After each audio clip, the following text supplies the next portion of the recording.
Hello everyone, कैसे हैं आप लोग। उम्मीद है आप सभी अच्छे से होंगे। मैं निज़ामुद्दीन अंसारी अपने यूट्यूब चैनल निज़ामुद्दीन एकेडमी में आप सभी का दिल से स्वागत करता हूं। आइए आज हम लोग देखते हैं झारखंड दर्पण बुक से चैप्टर नंबर 2 झारखंड का इतिहास। इस पुस्तक को वैद्यनाथ उपाध्याय सर ने लिखी है और यह जो है JSSC, CGL, JPSC, JTET और अन्य सभी झारखंड में होने वाले एग्ज़ाम के लिए काफ़ी इम्पॉर्टेंट है। आज का चैप्टर है झारखंड का इतिहास। इसमें सभी परीक्षा उपयोगी सभी महत्वपूर्ण बिंदु दिए गए हैं। तो आइए हम लोग स्टार्ट करते हैं इसको।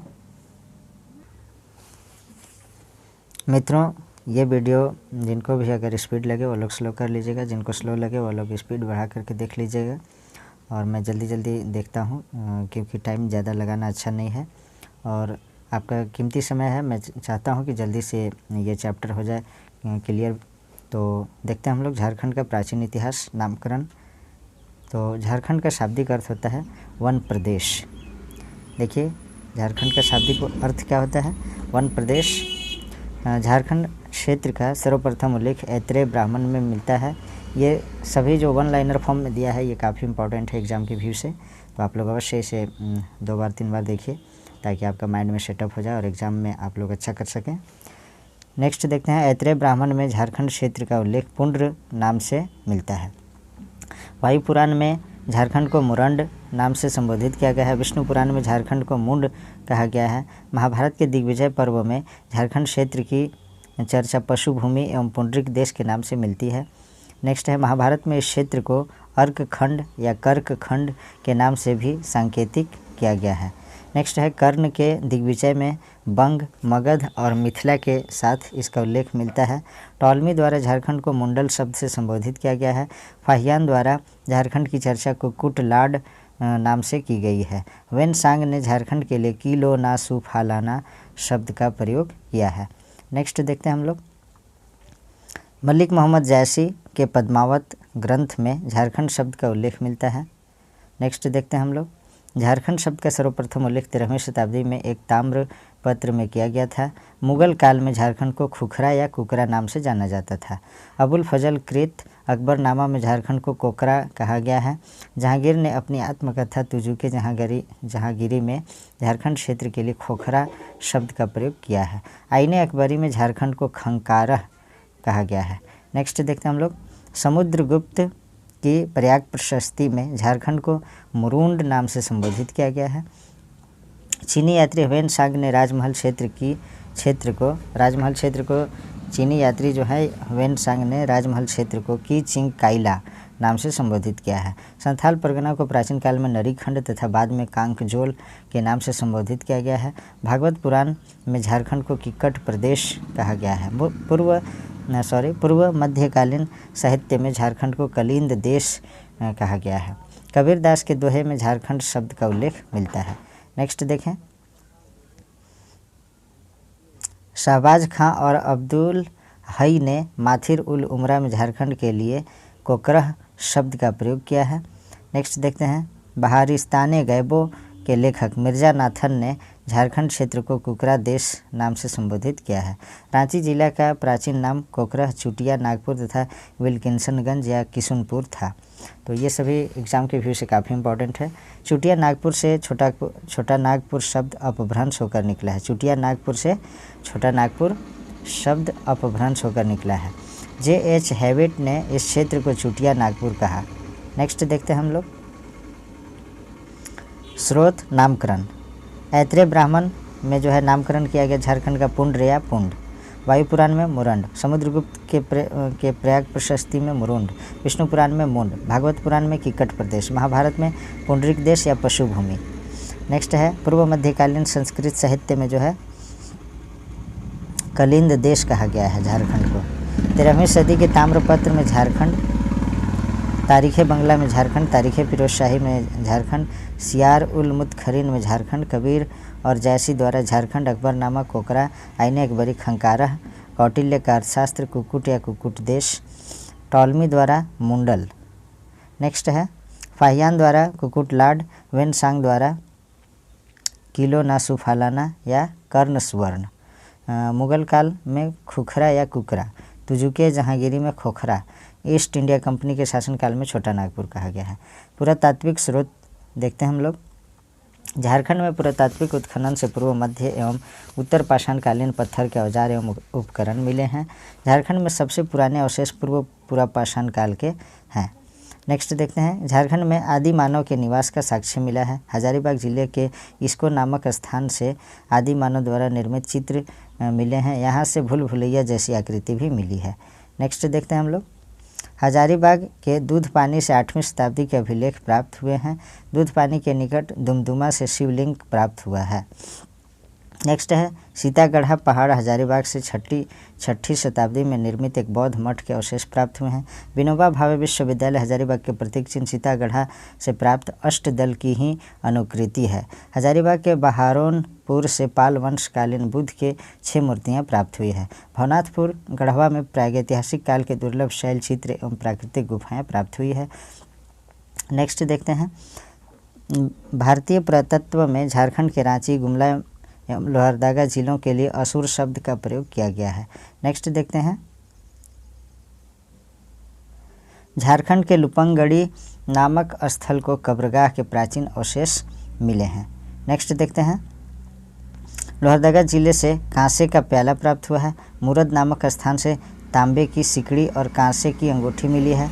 बेनूसागर नामक स्थान से 7वीं शताब्दी की जैन मूर्तियां प्राप्त हुई है। राजधानी रांची के नामकुम से तांबे एवं लोहे के औजार और वान के फलक मिले हैं। पांडु से 4 पाए जाने वाली पत्थर की चौकी मिली है, जो पटना संग्रहालय में रखा हुआ है। पलामू किला लातेहार से बुद्ध की भूमि स्पर्श मुद्रा में एक मूर्ति प्राप्त हुई है। ईटखोरी जो चतरा में है, वहाँ से गुप्तकालीन अवशेष मिले हैं। कवि गंगाधर 1373 से 78 ईस्वी तक द्वारा रचित प्रस्तर शिलालेख गोविंदपुर जो धनबाद से प्राप्त हुए हैं। पलामू जिले के पांकी प्रखंड के अंतर्गत नवडीहा गांव से चांदी के 200 सिक्के प्राप्त हुए हैं। नेक्स्ट देखें हम लोग, स्थान पुरातात्विक अवशेष देखते हैं इसके बारे में। ईसो हजारीबाग, यहाँ से क्या मिला है, बड़े पत्थरों पर आदि मानव द्वारा निर्मित चित्र, खुला सूर्य मंदिर, शैल चित्र, दीर्घा। नेक्स्ट देखते हैं, सीतागढ़ा पहाड़ जो हजारीबाग में है, यहाँ से क्या क्या प्राप्त हुआ देखते हैं। बौद्ध मठ के अवशेष, विशेष रूप से बुद्ध की 4 आकृतियों से युक्त एक स्तूप तथा काले भूरे पत्थर की सुंदर स्त्री की खंडित प्रतिमा। दूध पानी हजारीबाग से 8वीं शताब्दी के अभिलेख। बहोरनपुर हजारीबाग से पाल कालीन बुद्ध की 6 प्रतिमाएं। दुमदुमा हजारीबाग से शिवलिंग। भवनाथपुर गढ़वा से आखेट यानी शिकार के चित्र, जिनमें हिरण, भैंसा आदि पशुओं के चित्र हैं। पलामू प्रमंडल से तीनों पाषाण कालों के औजार। बारूडीह पूर्वी सिंहभूम से पाषाणकालीन मृदभांड के टुकड़े, पत्थर की हथौड़ी, पक्की ईंटों के मटके मिले हैं। नेक्स्ट देखें, बेनूसागर पश्चिमी सिंहभूम से 7वीं शताब्दी की जैन मूर्तियां प्राप्त हुई है। बोनगरा पश्चिमी सिंहभूम से हाथ से बने मृदभांड, पत्थर के मनखे, कुल्हाड़ी, वलय प्रस्तर प्राप्त हुए हैं। बानाघाट से नवपाषाणकालीन पत्थर, काले रंग का मृदभांड प्राप्त हुआ है। लोहरदगा से जो है कांसे का प्याला। नामकुम रांची से तांबे एवं लोहे के औजार तथा बाण के फलक प्राप्त हुए हैं। मुरद से जो है तांबे की सिकड़ी यानी चैन तथा कांसे की अंगूठी प्राप्त हुई है। लुपंगड़ी से प्राचीन कब्रगाह के अवशेष प्राप्त हुए हैं। छोटा नागपुर के पठारी क्षेत्र से आदि मानव के निवास स्थान के साक्ष्य प्राप्त हुए हैं। नेक्स्ट देखते हैं हम लोग, झारखंड के प्राचीन राजवंश के बारे में जानते हैं। इसमें प्राचीन राजवंश दिया है, ये छोटा नागपुर में जो है मुंडा राजवंश और नागवंश, पलामू में रक्सौल वंश और चेरो वंश, धनबाद में मानभूम राजवंश, पंचेत राज्य, सिंहभूम में जो है ढालभूम राजवंश और सिंह वंश, रामगढ़ में सिंह वंश, अन्य में जो है कुंडा, खड़गडीहा, सोनपुरा आदि। नेक्स्ट देखते हैं झारखंड के प्राचीन राजवंश, ये दिया है इसमें मैप में, आप लोग वीडियो को पॉज करके देख लीजिएगा। और नेक्स्ट हम लोग देखते हैं, या इसका स्क्रीनशॉट भी ले लीजिएगा, ऐसे मैं PDF टेलीग्राम पे डाल दूंगा, देख लीजिएगा इसको आप लोग। नेक्स्ट देखते हैं हम लोग मुंडा राजवंश के बारे में हम लोग देखते हैं। फर्स्ट में जो है मुंडा राजवंश। झारखंड में मुंडा जनजाति का प्रवेश 600 ईसा पूर्व में माना जाता है। आरंभ में मुंडा जनजाति को स्थानीय जनजाति जैसे असुर, बिरहोर, बिरजिया से संघर्ष करना पड़ा और इस संघर्ष में सफल होने के बाद मुंडाओं ने अपने जनजातीय शासन पद्धति को जन्म दिया, जिसे खुंटकटी प्रथा या परहा पंचायत प्रथा कहा जाता है। मुंडा झारखंड के प्रथम जनजाति थे जिन्होंने राज्य निर्माण की प्रक्रिया को आरंभ किया। मुंडा जनजाति के प्रसिद्ध आदि पुरुष रीसा मुंडा ने राज्य निर्माण की प्रक्रिया शुरू की। ये काफ़ी बार इम्पोर्टेंट क्वेश्चन बनता है इससे कि राज्य की जो है निर्माण प्रक्रिया किस आदि पुरुष ने किया, तो रीसा मुंडा, रीता मुंडा और दिया रहता है ऑप्शन, तो रीसा मुंडा इसका सही आंसर होगा। और अपने द्वारा स्थापित राज्य का नाम सुतिया नागखंड रखा। मुंडा जनजाति के प्रसिद्ध आदि पुरुष जो थे रीसा मुंडा, इन्होंने राज्य निर्माण की प्रक्रिया शुरू की और अपने द्वारा स्थापित राज्य का नाम क्या रखा था, तो सुतिया नागखंड रखा था। इस राज्य के प्रथम राजा जो थे सुतिया पाहन को नियुक्त किया गया था। सुतिया पाहन का राज्य जो है 7 गढ़ एवं 21 परगनों में विभाजित था। देखते हैं कौन कौन है।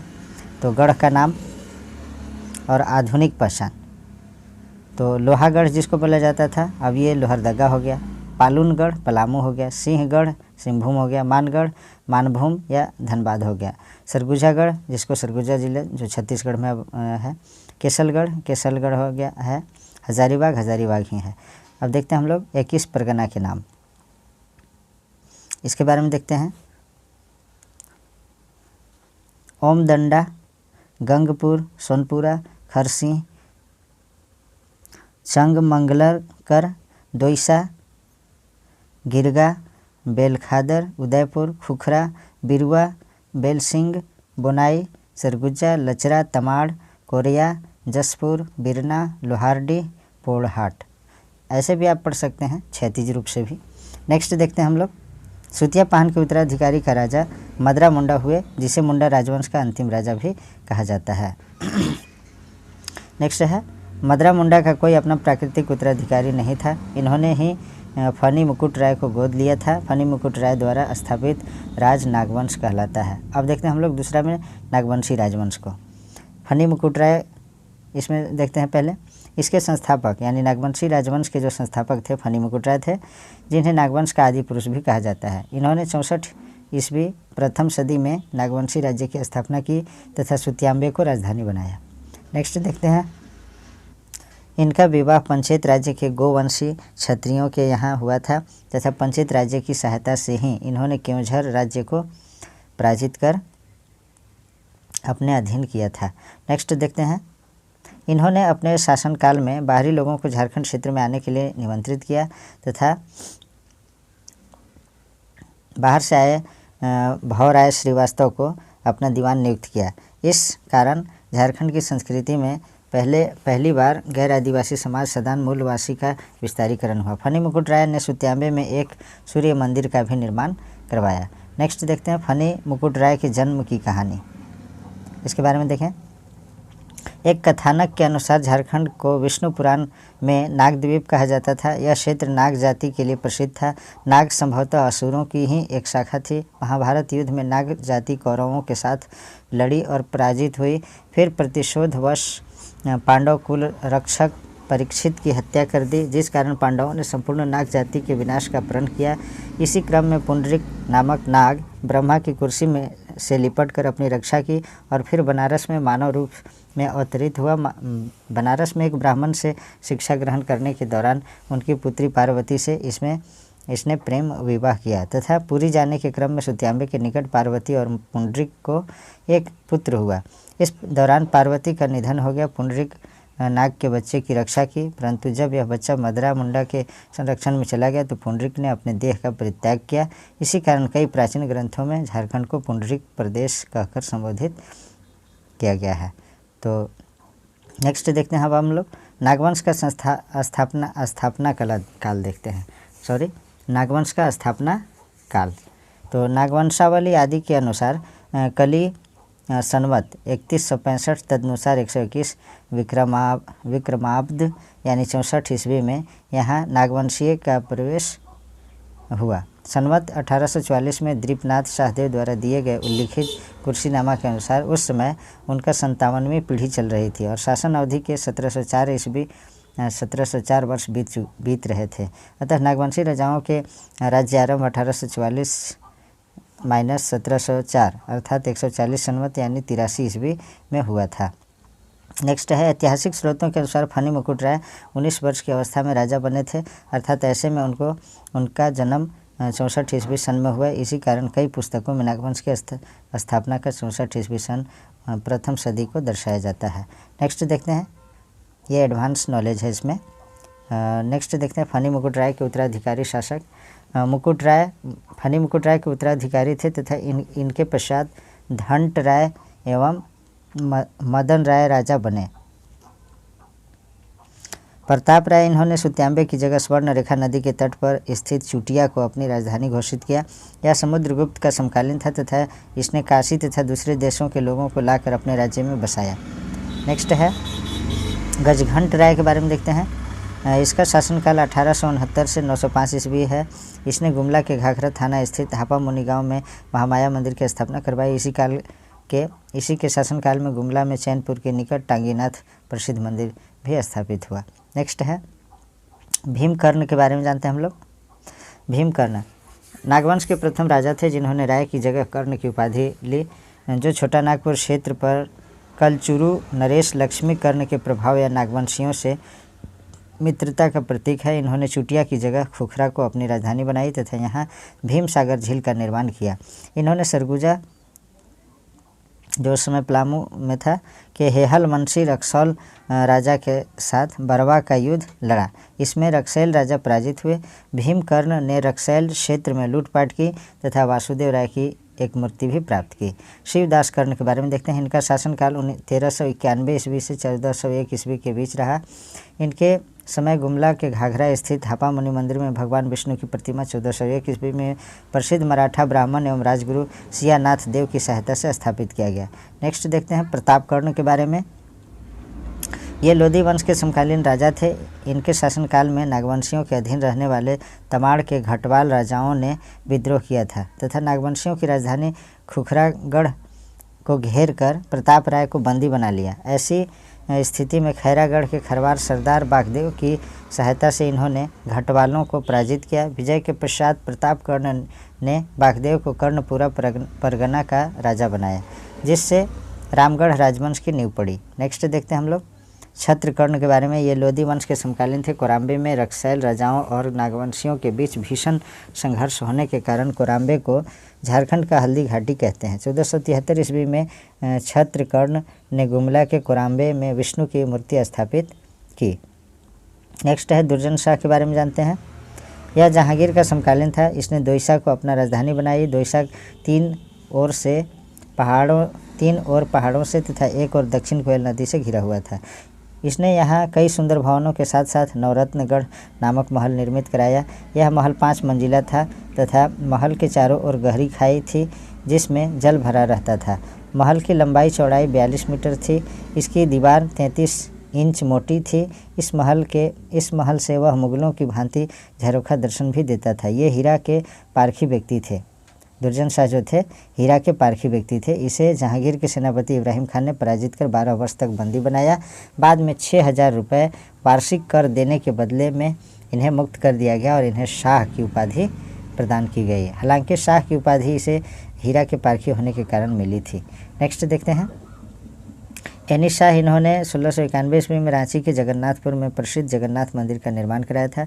साथ ही स्वर्ण रेखा नदी के समीप सतरंजी में अपनी नई राजधानी स्थापित की। रघुनाथ शाह ये औरंगजेब के समकालीन थे। अत्यंत धार्मिक एवं दानी स्वभाव के व्यक्ति थे। इन्होंने रांची स्थित बोड़िया में मदन मोहन मंदिर तथा रांची स्थित चुटिया में राम सीता मंदिर का निर्माण कराया। राम सीता मंदिर के निर्माण में हरि ब्रह्मचारी ने मुख्य भूमिका निभाई। नेक्स्ट देखते हैं हम लोग उदयनाथ शाहदेव के बारे में जानते हैं।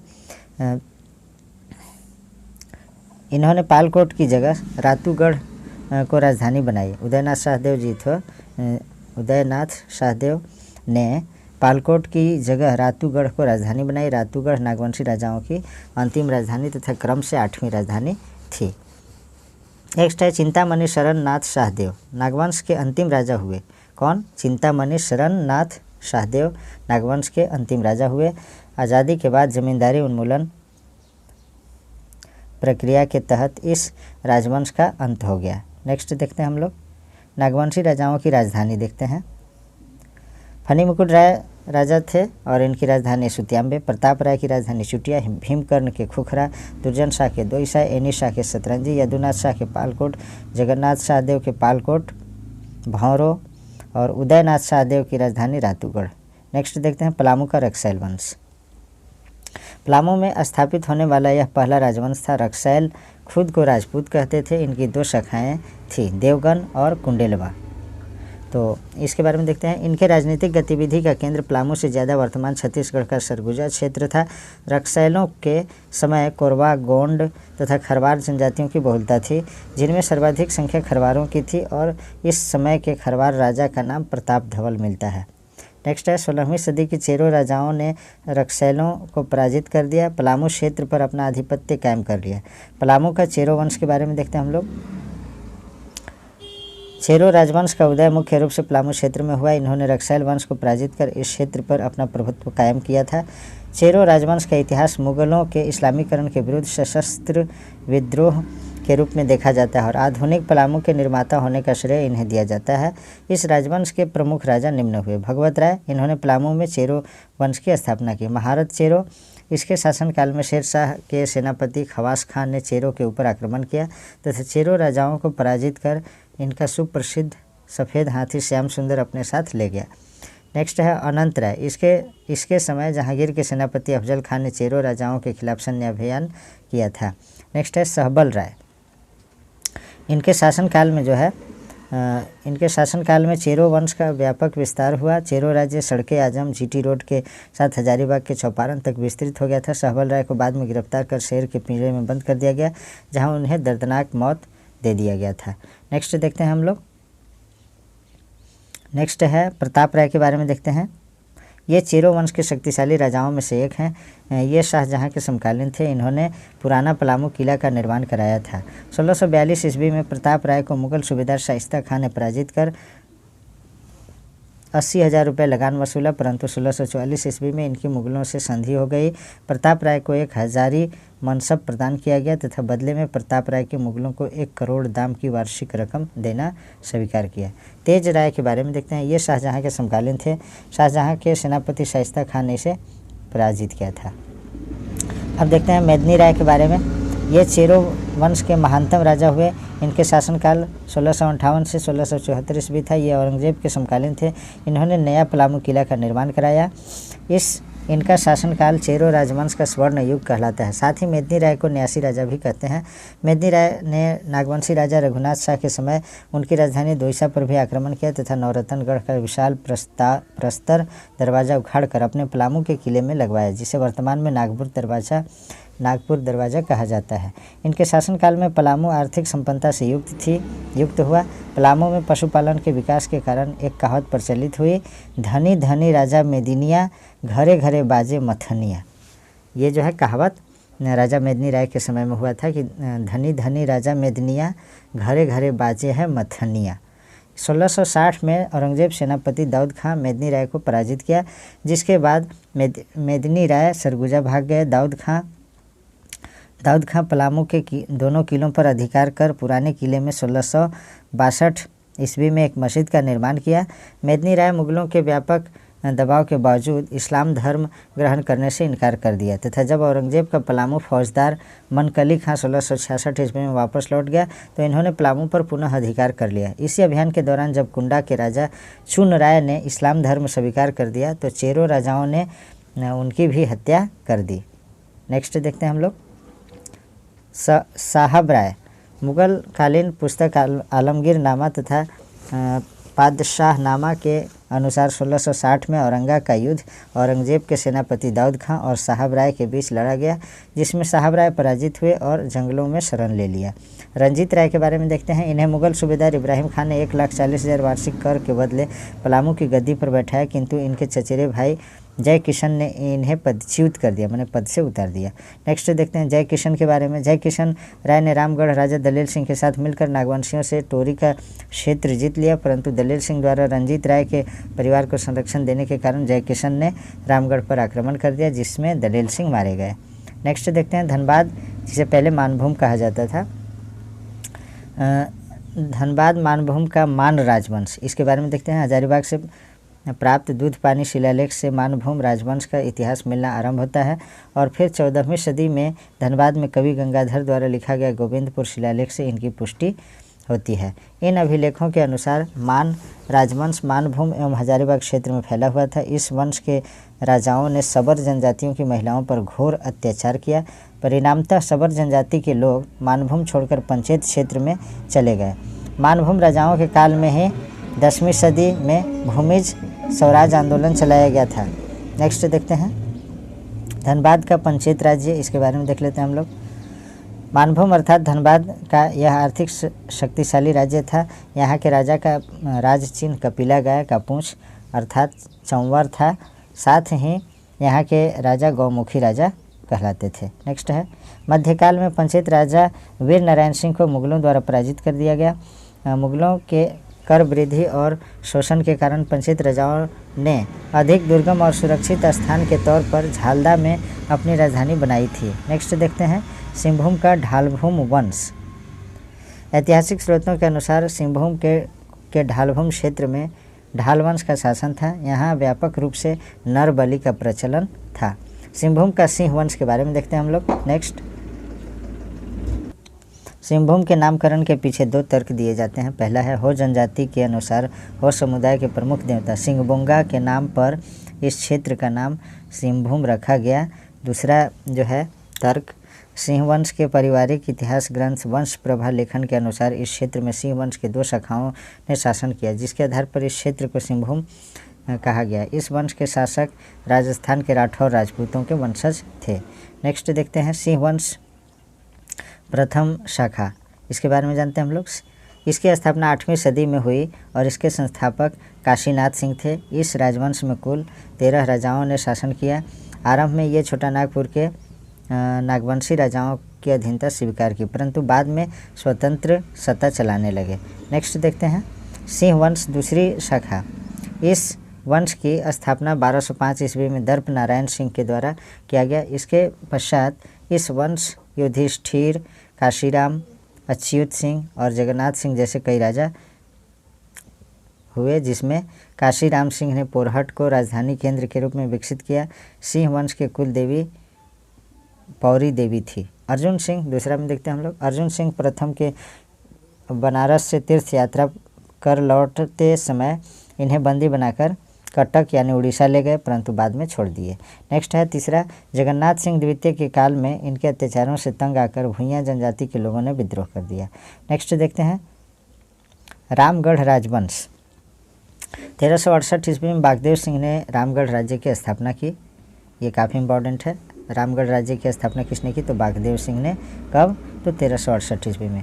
हर एक पॉइंट को आप लोग गौर से देखिएगा और इसे माइंड में सेटअप करिए। बागदेव सिंह आरंभ में नागवंशी शासकों के अधीन थे, परंतु बाद में नागवंशी राजाओं से मतभेद होने पर स्वतंत्र राज्य की स्थापना की। नेक्स्ट है इस वंश के राजाओं ने अपने राज्य की सुरक्षा के लिए समय समय पर 6 राजधानी केंद्रों को विकसित किया। इनकी प्रथम राजधानी सीसिया और अंतिम राजधानी पद्मा थी। नेक्स्ट है क्रम है और राजधानी संस्थापक।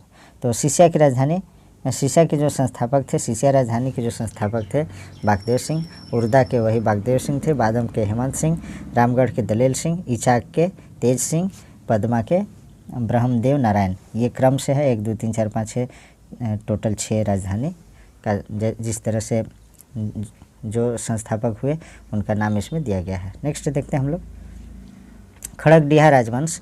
इसकी स्थापना 15वीं शताब्दी में हजारीबाग क्षेत्र में हंसराज देव ने किया था। हंसराज देव मूलतः दक्षिण भारत के ब्राह्मण थे। इन्होंने उत्तर भारतीय ब्राह्मणों के साथ वैवाहिक संबंध स्थापित किया। हंसराज देव ने हजारीबाग के बंदावत जाति को पराजित कर खड़गडीहा राज्य स्थापित किया था। अन्य राजवंश के बारे में देखते हैं। कुंडा रियासत यह हजारीबाग में स्थित था। सोनपुरा रियासत या पलामू में स्थित था। सोनपुरा रियासत। नेक्स्ट देखते हैं हम लोग वैदिक काल में झारखंड को देखते हैं हम लोग। ऋग्वैदिक काल में झारखंड को किक्कट प्रदेश के नाम से जाना जाता था। ऋग्वेद में झारखंड को किक्टा नाम देशों अनार्य कहकर संबोधित किया गया। अथर्ववेद काल में झारखंड के लोगों को व्रात्य कहा जाता था। वैदिक साहित्य में प्रयोग किया जाने वाला असुर शब्द संभवतः झारखंड की जनजातियों के लिए प्रयुक्त हुआ है। नेक्स्ट है ऐत्रेय ब्राह्मण में झारखंड को पुंड्र या पुंड कहा गया है। सुहार्य देश का संबंध वर्तमान संथाल परगना क्षेत्र से है। अंग एवं पुंड्र स्थान पर आज झारखंड का राज्य विस्तृत है। नेक्स्ट देखते हैं महाभारत काल में झारखंड। महाभारत काल में झारखंड बृहद्रथ वंशी जरासंघ के अधिकार क्षेत्र में था। अपने शत्रुओं को बंदी बनाकर जरासंघ झारखंड के जंगल में छोड़ देता था। जरासंघ के समय झारखंड मगध साम्राज्य का दक्षिणी भाग था। नेक्स्ट है हर्यक वंश के राजा बिंबिसार की इच्छा झारखंड के क्षेत्र में बौद्ध धर्म का प्रचार करना था। नेक्स्ट देखते हैं। नेक्स्ट है नंद वंश के समय झारखंड मगध साम्राज्य का अंग था। नंद वंश की सेना में हाथी झारखंड के जंगलों से भेजे जाते थे। नंद वंश की सेना में जनजातीय तत्वों का समावेश था। नेक्स्ट देखते हैं झारखंड में बौद्ध एवं जैन धर्म का प्रभाव। झारखंड गौतम बुद्ध के धर्म प्रचार का क्षेत्र था। धनबाद के दलसी और बुद्धपुर में अभी भी अनेक बौद्ध अवशेष बचे हुए हैं। कंसाई नदी के तट पर स्थित बौद्ध स्थल बुद्धपुर में बुद्धेश्वर मंदिर स्थित है। रांची के जोन्हा जलप्रपात, गुमला जिले के कटुंगा ग्राम, जमशेदपुर के भूला तथा धनबाद के ईचागढ़ स्थान से बुद्ध की मूर्तियाँ मिली हैं। नेक्स्ट देखें। झारखंड क्षेत्र में समुद्रगुप्त के प्रवेश के बाद बौद्ध धर्म का प्रभाव शुरू हुआ। बंगाल के पाल शासकों के समय बौद्ध धर्म का वज्रयान संप्रदाय झारखंड में फल फूल रहा था। झारखंड के पारसनाथ को जैन धर्म का मक्का कहा जाता है। जैन धर्म के 24 में से 20 तीर्थंकरों ने पारसनाथ पर्वत, जिसे समेत शिखर भी कहा जाता है, पर निर्वाण प्राप्त किया। पारसनाथ पर्वत पर मोक्ष प्राप्त करने वाले अंतिम तीर्थंकर पार्श्वनाथ थे। नेक्स्ट है जैन धर्म के तीर्थंकर पार्श्वनाथ के नाम पर पारसनाथ पर्वत का नामकरण हुआ है। नेक्स्ट देखते हैं हम लोग। पारसनाथ पर्वत जैन धर्म के श्वेतांबर व दिगंबर संप्रदाय का पवित्र स्थल है। पारसनाथ पर्वत झारखंड के गिरिडीह जिले में स्थित है। गिरिडीह जिले का मधुवन स्थल श्वेतांबरी जैनियों का तीर्थ स्थल है। झारखंड में बौद्ध धर्म के साथ साथ जैन धर्म का भी व्यापक प्रसार हुआ। झारखंड में मानभूम जैन सभ्यता एवं संस्कृति का केंद्र था। नेक्स्ट देखें। कंसाई और दामोदर नदियों की घाटी में जैन अवशेष अभी तक बिखरे पड़े हैं। पलामू जिले के हनुमांड गांव सतबरवा से जैनियों के पूजा स्थल मिले हैं। चतरा जिले से बौद्ध एवं जैन की अनेक मूर्तियां प्राप्त हुई हैं। चतरा जिले में जैनियों के 9 सर्पस्त्रोयुक्त तीर्थंकरों की प्रतिमा है। नेक्स्ट देखें। चतरा जिले के कोल्हुआ पहाड़ के पत्थर पर एक पद्म चिन्ह है, जिसे जैनी पार्श्वनाथ का चरण चिन्ह मानते हैं। कोठेश्वर नाथ का स्तूप इटखोरी चतरा में स्थित है। नेक्स्ट देखते हैं हम लोग। मौर्य काल से हर्ष काल तक झारखंड। चाणक्य के प्रसिद्ध रचना अर्थशास्त्र में झारखंड को कुक्कुट देश के नाम से संबोधित किया गया है। चंद्रगुप्त मौर्य झारखंड प्रदेश से अपनी सेना के लिए हाथी मंगाता था। मौर्य सम्राट अशोक के 13वें शिलालेख में झारखंड क्षेत्र की चर्चा की गई है। अशोक ने शिलालेख 13 में झारखंड क्षेत्र की चर्चा 8वीं नाम से की है। नेक्स्ट देखें। झारखंड क्षेत्र में बौद्ध धर्म के प्रचार हेतु अशोक ने एक धर्म अधिकारी भेजा था, जिसका नाम रक्षित था। मौर्य सम्राट अशोक ने कलिंग अभिलेख संख्या 2 में लिखा है, इस क्षेत्र की जनजातियों को मेरे धर्म का आचरण करना चाहिए। कलिंग राज खारवेल झारखंड के रास्ते से मगध पर विजय हासिल करने में सफल हुआ। झारखंड में कनिष्क, जो कुषाण वंश का सबसे महानतम राजा था, के समय के सिक्के रांची एवं सिंहभूम में प्राप्त हुए हैं। नेक्स्ट देखें। कुषाणों का प्रत्यक्ष अथवा अप्रत्यक्ष रूप से इस क्षेत्र पर अधिकार था। नेक्स्ट देखें। सिंहभूम में रोमन सम्राटों के सिक्के मिले हैं। चाईबासा में इंडो-सिथियन सिक्के मिले हैं। समुद्रगुप्त ने पुंड्रवर्धन, जिसमें झारखंड का अधिकांश भाग शामिल था, को अपने साम्राज्य में मिलाया। रांची के निकट पिठौरिया पहाड़ पर एक गुप्त काल का कुआं मिला है। गुप्त काल में आया चीनी यात्री फाहियान ने रांची को कुकुटलाड कहा है। समुद्रगुप्त की सेना दक्षिण कौशल पर आक्रमण करके झारखंड से होकर गुजरी थी। 600 ईस्वी के आसपास अंगराज जयनाग जिसके अधीन संथाल परगना भी था के सेनापति शशांक के मगध राजा गृहवर्मन को हराकर मगध राज्य पर अधिकार कर लिया। नेक्स्ट देखते हैं, बेनी सागर के शिव मंदिर का निर्माण शशांक ने कराया था। नेक्स्ट देखें, हर्ष के समय आए ह्वेनसांग ने इस क्षेत्र को किलो ना सुफालाना कर्ण या कर्ण सुवर्ण कहा है। ह्वेनसांग की यात्रा वृत्तांत में राजमहल क्षेत्र की चर्चा है। प्राचीन झारखंड में शशांक एक ऐसा राजा था जिसने यहाँ लंबे समय तक राज किया। कन्नौज के राजा यशोवर्मन के दिग्विजय के समय मगध के जीवगुप्त द्वितीय को झारखंड में शरण लेनी पड़ी थी। नेक्स्ट देखते हैं, पूर्व मध्य काल में झारखंड। इटखोरी नामक स्थान से महेंद्रपाल के शिलालेख मिले हैं। इटखोरी स्थित माँ भद्रकाली की मूर्ति का निर्माण संभवतः पाल काल में हुआ था। नागवंशी राजा मोहन राय तथा गजघंट राय महेंद्रपाल के समकालीन थे। नेक्स्ट है, पूर्व मध्यकालीन इतिहास में झारखंड को कलिंद देश कहा गया है। नेक्स्ट देखते हैं, कवि जयदेव के सांस्कृतिक परंपरा से झारखंड संबद्ध रहा है। 12वीं सदी में पहली बार ओडिशा के नरसिंह देव द्वितीय ने खुद को झारखंड का राजा घोषित किया। राजा नरसिंह देव द्वितीय के ताम्रपत्र में पहली बार झारखंड का उल्लेख हुआ है। झारखंड का मध्यकालीन इतिहास देखते हैं। इसमें हम लोग बख्तियार खिलजी ने 1206 ईस्वी में नदिया यानी जो बंगाल में है पर आक्रमण झारखंड से होकर किया था। नेक्स्ट है, गुलाम वंश के समय मुस्लिम सेनाओं की छावनियां झारखंड की सीमाओं पर बनाई गई थी। 1310 ईस्वी में अलाउद्दीन खिलजी ने अपने सेनापति मलिक छज्जू को नागवंशी राज्य को अपने अधीन करने के लिए भेजा था। अलाउद्दीन खिलजी का सेनापति मालिक काफूर जब दक्षिण भारत के विजय के लिए निकला तो वह झारखंड राज्य से होकर गुजरा था। नेक्स्ट देखते हैं हम लोग, तुगलक काल के सिपहसालार मलिक बयां ने हजारीबाग के चाई किला को जीतकर फतेह खान दौला को समर्पित किया था। नेक्स्ट देखते हैं, फिरोज शाह तुगलक यानी FST। फिरोज शाह तुगलक ने हजारीबाग के सतगावा क्षेत्र को बंगाल के शासक शमसी-उद-दीन शाह से जीतकर उसे बंगाल की राजधानी बनाया था। तारीख़ फिरोज शाही के अनुसार फिरोज शाह तुगलक ने झारखंड क्षेत्र से होकर बंगाल के विरुद्ध 2 बार आक्रमण किया। झारखंड में उरांव जनजाति का प्रवेश बख्तियार खिलजी के साथ हुआ।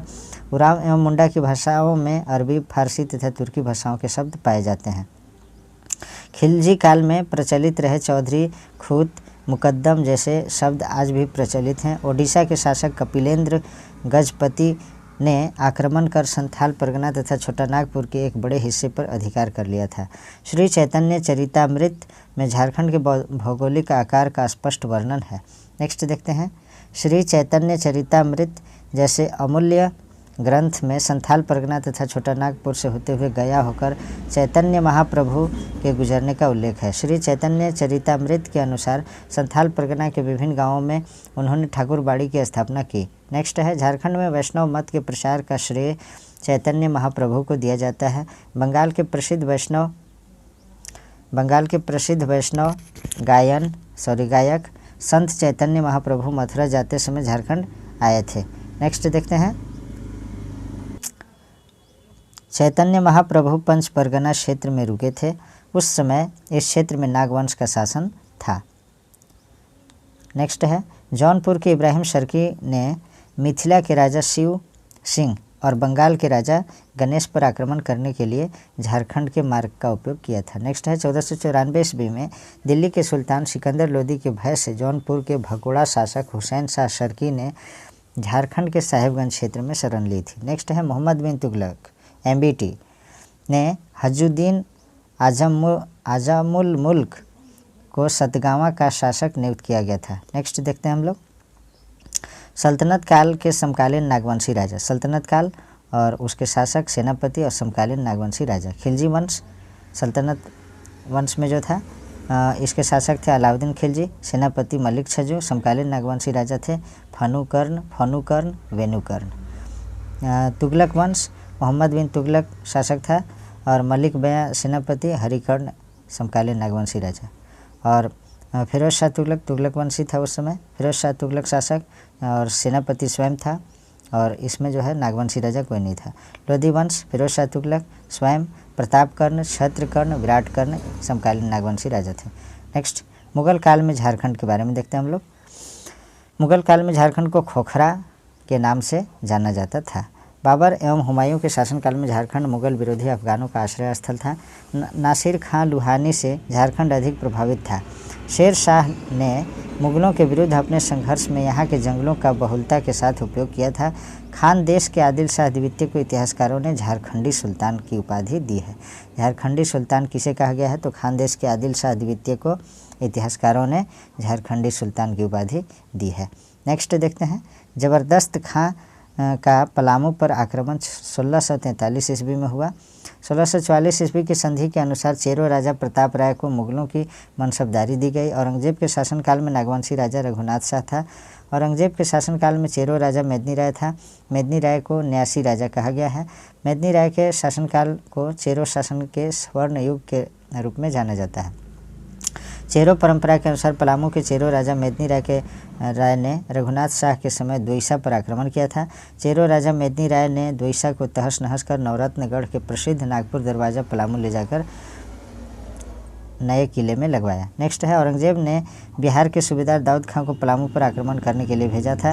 नेक्स्ट, औरंगजेब के शासनकाल में 1667 ईस्वी में रामगढ़ का राजा दलेल सिंह था। नेक्स्ट देखें, रामगढ़ के राजा दलेल सिंह ने 1670 ईस्वी में अपनी राजधानी को बादम से हटाकर रामगढ़ में स्थापित की। मुगल शासक औरंगजेब की मृत्यु के बाद झारखंड स्वतंत्र हो गया। नेक्स्ट देखें, मुगलों का विजय अभियान एवं समकालीन शासक। इसमें देखते हैं हम लोग मुगल शासक, सेनापति और नागवंशी राजा, चेरो राजा।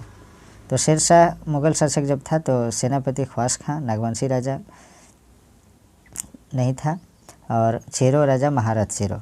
अकबर, शाहबाज खां, मानसिंह सेनापति थे, मधुकर शाह नागवंशी राजा, और इसमें कोई नहीं था। नेक्स्ट है जहांगीर, इसके सेनापति इब्राहिम खां और अफजल खां, और नागवंशी राजा दुर्जन शाह, इसमें अनंत राय, सहबल राय थे। शाहजहां, शाइस्ता खां, इसके नागवंशी राजा नहीं थे। तेज राय, प्रताप राय, चेरो राजा। औरंगजेब, इसके सेनापति दाऊद खां और रघुनाथ शाह, राम शाह नागवंशी राजा थे, और सहबल राय, चेरो राजा। नेक्स्ट देखते हैं हम लोग उत्तर मुगल काल में झारखंड, इसके बारे में देखते हैं। औरंगजेब की मृत्यु के बाद स्वतंत्र हुए खुखरा प्रदेश को गवर्नर सरबुलंद खां ने पुनः मुगल शासकों के अधीन किया। नेक्स्ट देखें, सरबुलंद खां ने खुखरा प्रदेश को 1724 ईस्वी में अधीनस्थ किया। बिहार के सूबेदार सरबुलंद खां ने 1717 ईस्वी में नागवंशी राजा यदुनाथ शाह पर आक्रमण किया था। पलामू के चेरो राजा रंजीत राय ने 1719 ईस्वी में टोरी परगना पर कब्जा किया। नेक्स्ट है, बिहार के सूबेदार फखरुद्दौला द्वारा छोटा नागपुर पर 1730 ईस्वी में आक्रमण किया गया। फखरुद्दौला के आक्रमण के समय नागवंश का राजा शिवनाथ शाह था। हुसैनाबाद एवं हैदरनगर की स्थापना हिदायत अली खान ने की थी। मराठा नेता भास्कर राव पंडित बंगाल पर आक्रमण के दौरान छत्तीसगढ़ के रास्ते झारखंड में प्रविष्ट हुआ। भोंसले परिवार द्वारा शासित नागपुर से छोटा नागपुर का संबंध बताने वाले इतिहासकार J.H. हेविट हैं। मराठा आक्रमणों के फलस्वरूप झारखंड से मुगल प्रभाव का अंत हो गया। तो आज हमारा झारखंड का इतिहास यहीं समाप्त होता है। और इससे पहले हमारा DSP की पाठशाला बुक का प्रैक्टिस सेट जो एक वॉल्यूम नंबर 2 में सेट 1 से सेट 11 तक दिया था, उसको हमने कवर किया है। और DSP की पाठशाला बुक का जो कंटेंट है physics, chemistry, biology, computer, history, geography सभी का बना हुआ है प्लेलिस्ट, आप लोग उसे अवश्य देखिए। और ये जो बुक है झारखंड दर्पण, इसमें मैं चैप्टर 1 और चैप्टर 2 आज करा दिया, चैप्टर 3 नेक्स्ट डे कराऊंगा। Please like, comment, share and subscribe our YouTube channel Nizamuddin academy. Thanks for watching.